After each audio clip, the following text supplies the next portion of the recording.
Bonjour à vous Nice, moi c'est Michel. Moi c'est Trèfle. Et Artemis. Et du coup, est-ce que vous êtes déjà demandé comment fonctionne une radio? Ou pourquoi les vieilles télés sont énormes, ou pourquoi il y a Albert Einstein dans votre smartphone. Ou comment les instruments de musique font de la musique. Ou pourquoi le néant 4 volts? Non, ça on fait pas. En fait. Ah, pardon. Bon, en tout cas, pour toutes les autres questions, vous pouvez trouver les réponses sur notre chaîne. This is Science. Mais du coup, qu'est-ce qu'on y fait exactement sur cette chaîne? En fait, on prend un objet du quotidien, et puis on vous explique comment ça marche. Et ça peut aller très loin, parce que prenez par exemple la puce GPS qui est dans votre téléphone. Et pour vous localiser, on a besoin de connaître la distance entre la puce qui est dans votre GPS et 4 des 96 satellites en orbite autour de la Terre. Et pour faire ça, le satellite va mesurer le temps que met le signal à passer du satellite à la puce et au satellite.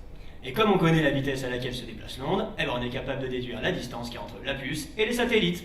Sauf que là, on a un problème.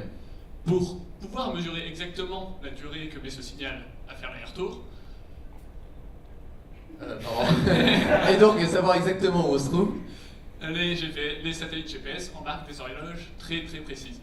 Mais là, vous me direz, il n'y a pas de problème. En fait, si. Parce que quand on les a lancés, les horloges dans ces satellites étaient réglées sur le temps à la surface du sol.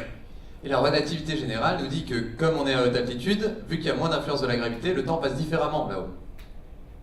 Et du coup, nos horloges qui étaient dans le satellite, elles se sont déréglées au fur et à mesure.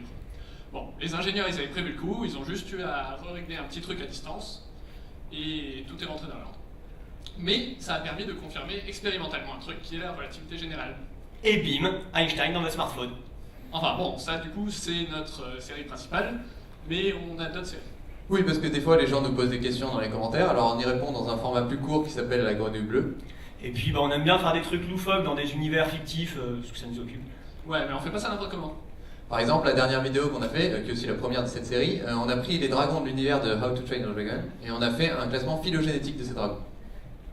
Et vu que mon boulot dans la vie de tous les jours, c'est d'étudier le comportement des animaux, je fais quelques vidéos sur les comportements bizarres ou intéressants qu'on peut trouver sur des animaux qui vivent pas très loin de chez nous, dans This is Behavior. Bon, alors là, vous avez normalement rien compris parce qu'il y a beaucoup trop de noms de chaînes et vous êtes perdu. Mais bon, pour résumer, This is Science, c'est le nom de la chaîne et de la série principale. On y parle de sciences en général, de comportement animal, et on fait des suranalyses scientifiques de l'univers fictif. Bon, ça a l'air chiant dit comme ça, mais venez nous voir sur YouTube et puis on est sur le stand Vidéo Science, on a des petites expériences marrantes. À bientôt.